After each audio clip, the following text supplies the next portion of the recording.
Wir wissen nicht, wo wir sind. Hi, ich bin Josef und ich wollte wissen, wie gut ich ohne Internet leben kann. Was funktioniert besser, was schlechter, beruflich und privat. Also bin ich komplett offline gegangen. Das Internet ist überall. Mit einem Griff zum Smartphone hat man Zugriff auf die Welt. Das Potenzial ist riesig, die Gefahren aber auch. Hier eine Auswahl, aber das wisst ihr wahrscheinlich alles schon. Also, mein Tag startet mit dem Internet. Und bis zum Schlafengehen nutze ich es fast ununterbrochen, um Musik oder Podcasts zu hören, Social Media, Filme oder YouTube zu schauen, mich zu unbekannten Orten zu navigieren und natürlich mit Freunden zu schreiben. Aber auch beruflich läuft bei mir fast alles online. E-Mails, Videocalls, Online-Banking. Mein Leben ist voller Internet. Und mein Ziel ist es ab heute, alles genauso zu schaffen wie bis jetzt auch. Halt ohne Internet. Und natürlich darf mir niemand helfen und für mich online gehen. Ich bin raus. Kein Internet mehr in diesem Haus. Damit bin ich jetzt komplett. Direkt am ersten Tag merke ich, wie stark das Internet meinen Alltag bis jetzt erleichtert hat. Statt YouTube zum Frühstück gibt's das hier, Offline-Musik. Am Schreibtisch angekommen, muss ich nicht wie sonst vorher meine E-Mails checken oder gehe auf Social Media und kann sofort anfangen zu arbeiten. Das ist Akt 1 von meinem neuen Drehbuch. Normalerweise würde ich das jetzt per E-Mail an den Sender schicken und dann am Abend oder nächsten Morgen Feedback erhalten. Das heißt, dann kann ich direkt weiterarbeiten. Jetzt geht das Ganze aber per Post raus und auch das Feedback kommt per Post. Ich bin sehr gespannt, wie lange es dauert, bis es da ist und wieder bei mir und ich weiterarbeiten kann. Alle meine E-Mails werden SMS oder Briefe mit echten Briefmarken und berufliche Videocalls werden Telefonate. Es ist teilweise viel umständlicher, hat aber auch Vorteile. Beim Telefonieren merke ich nämlich, dass ich konzentrierter bin als bei den Videocalls sonst. Der erste Tag kostet mich mehr als gewohnt. Hier meine 10 SMS und da meine Briefe. E-Mails und Messages sind ja normalerweise Teil meines normalen Internetangebots. Zu diesem Zeitpunkt bin ich 24 Stunden offline und habe den mit Abstand einfachsten Tag hinter mir. Alles danach ist Chaos. Und was für mich Chaos wird, kennen 3,4 Millionen Menschen in Deutschland gar nicht anders. Die waren noch nie online. Knapp 6% der Menschen in Deutschland waren noch nie im Internet. Das sind vor allem Menschen über 65 Jahre. Alle anderen sind knapp 6 bis 7 Stunden online. Jugendliche kommen teilweise auf 10 Stunden am Tag. Weltweit sind 2,7 Milliarden Menschen nicht online. Mein Hauptproblem diese Woche ist aber, wie viel mehr Zeit das alles braucht, was sonst in Sekunden erledigt ist. Das könnte auf Dauer ein ziemliches Problem werden, vor allem wenn am zweiten Tag eine Datei innerhalb von 24 Stunden von Köln nach Berlin kommen muss. Die Expresssachen wurden leider schon abgeholt, sie sind zu spät. Und das ist erst der Anfang. Ich habe einiges vor und das wird bestimmt nicht leicht. Aber es gibt auch einen ersten großen Vorteil. Ich muss aber sagen, dass ich heute viel fokussierter war. Ohne Internet kann man sich nicht so schnell ablenken lassen. Ich habe das Gefühl, ich müsste eigentlich ruhiger sein nach so einem Tag, wo alles ein bisschen langsamer läuft und es weniger Stress gibt und auch weniger Ablenkung von außerhalb.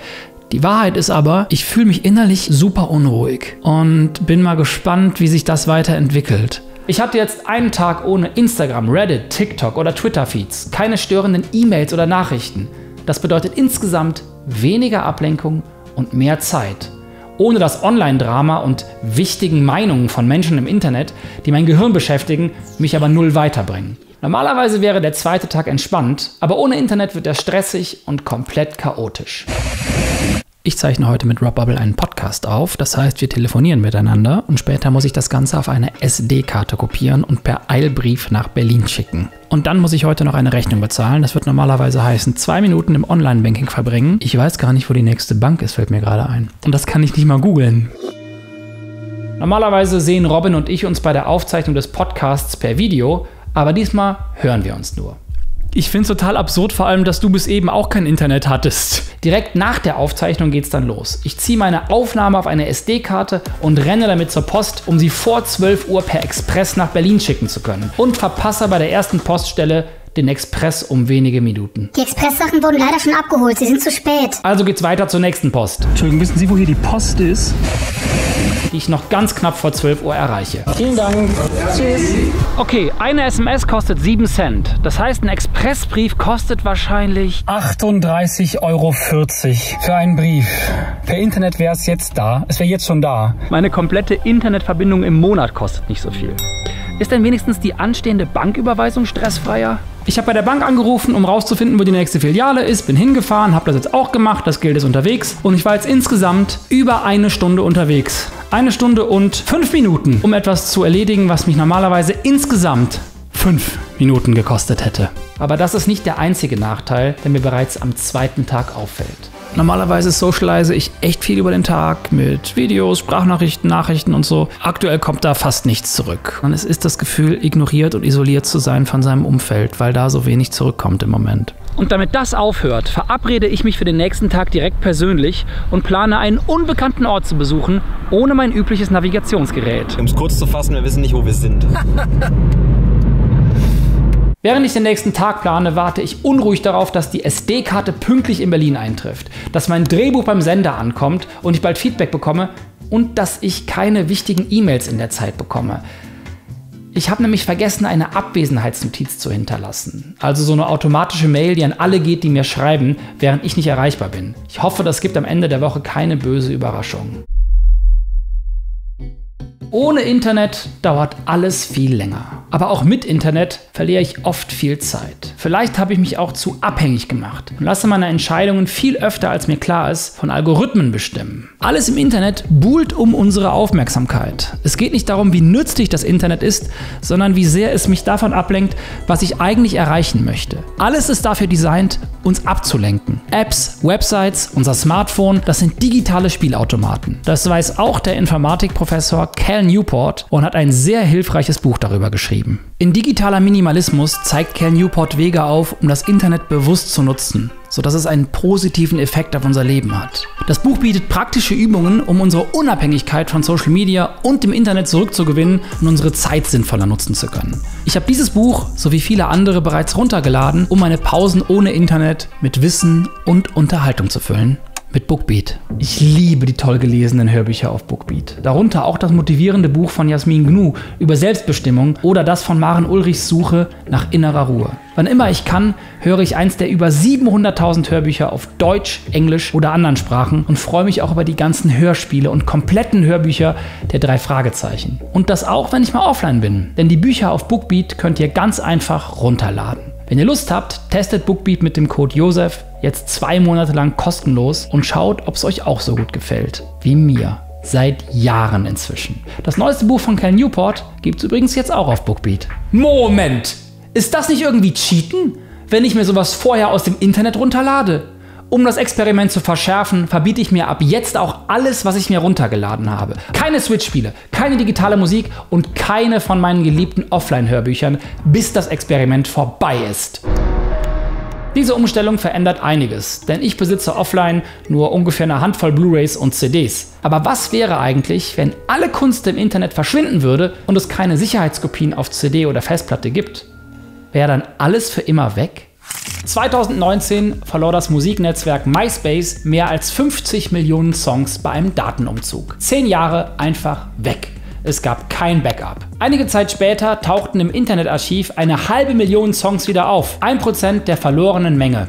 99% der Songs sind vermutlich für immer verloren oder auf irgendwelchen Kellerfestplatten. Es gibt auch gute Nachrichten. Ich erfahre am 3. Tag, dass die SD-Karte sicher in Berlin angekommen ist. Und auch mein Drehbuch hat es bis zum Sender geschafft. Ob ich wichtige E-Mails bekommen habe, weiß ich immer noch nicht. Aber am 3. Tag habe ich ganz andere Probleme. Wir waren jetzt an einem unbekannten Ort zum Drehen und müssen ihn ohne Navigationssystem finden. Stimmt. Da habe ich auch nicht. Oh Gott. Wir müssen also an einen unbekannten Ort und kein Mensch darf uns per Internet helfen. Was wäre hier die klügste Vorgehensweise? Oh. Hey. Okay, wir machen alles. Du kannst für dein Frühstück einkaufen, aber keine Straßenkarten. Für dein Frühstück einkaufen? Fahren Sie immer weiter. Und wenn Sie da weiterfahren, kommt irgendwann auf der linken Seite der Ort. Der Mariannenplatz war blau, so viel. Ich habe die ganze Woche die gleiche CD gehört und kann alle Lieder auswendig. Wir haben den Ort nicht gefunden. Keine Chance. Wir waren jetzt an etlichen Abbiegungen links, rechts, nichts. Wir haben jetzt ein anderes schönes Waldstück gefunden, in dem wir nach auch links und rechts geguckt haben. Ja, jetzt drehen wir hier. Gibt es denn außer viel Spaß und Zeitverlust auch Vorteile von dieser navigationslosen Methode?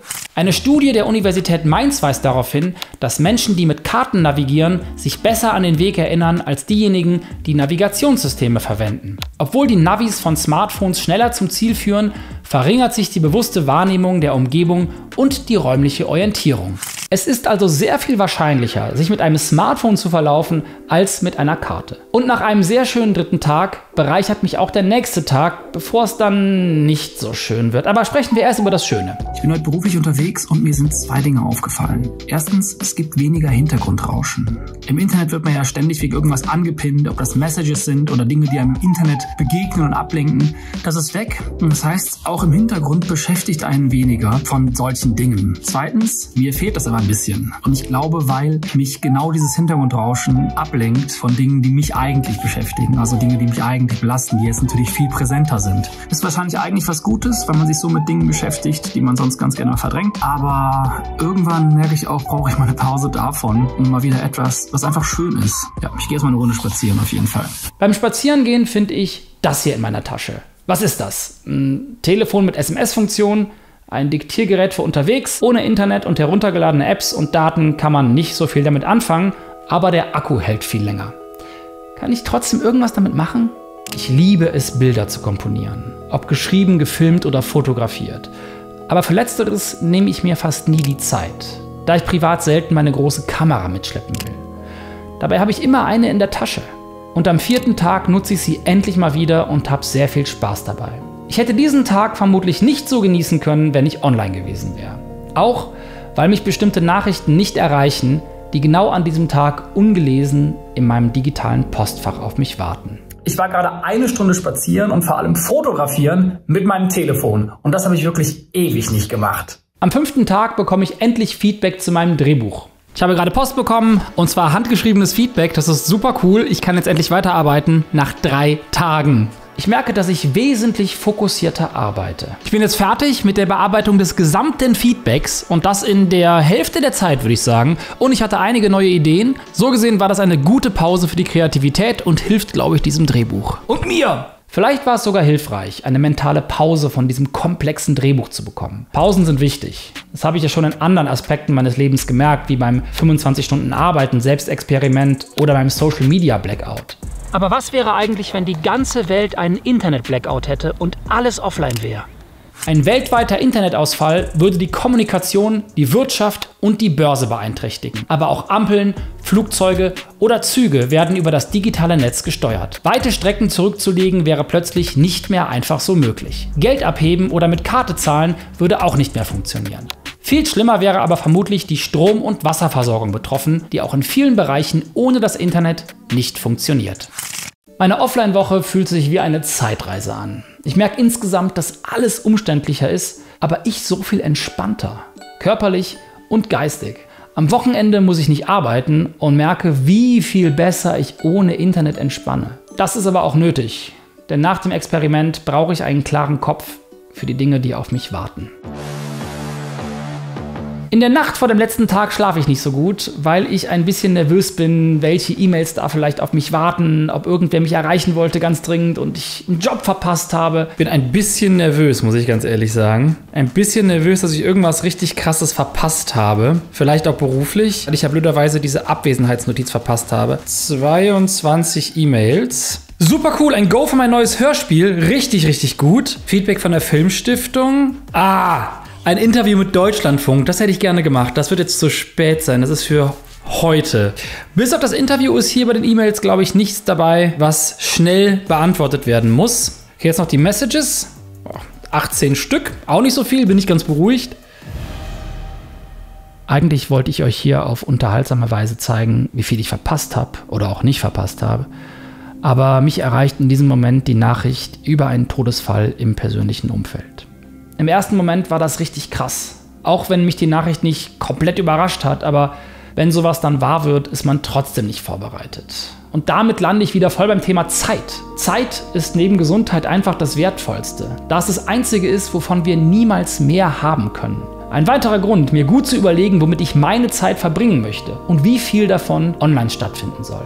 Und für alle, die es interessiert, pausiert mal kurz hier. Das sind meine 10 Tipps für einen bewussteren Umgang mit dem Internet. Wie mache ich weiter? Und wie teuer war eigentlich diese Woche im Vergleich? Die Antworten auf beide Fragen habe ich hier versteckt. Das sind meine Patreon-Supporter, durch die ihr sehr gerne mal lesen dürft. Die machen diese Videos erst möglich. Vielen Dank, dass du diesem Video deine Aufmerksamkeit und deine Zeit geschenkt hast. Denn du weißt ja, nicht alles ist deine Aufmerksamkeit wert. Nutzt das Internet bewusst, sodass es dir was nützt.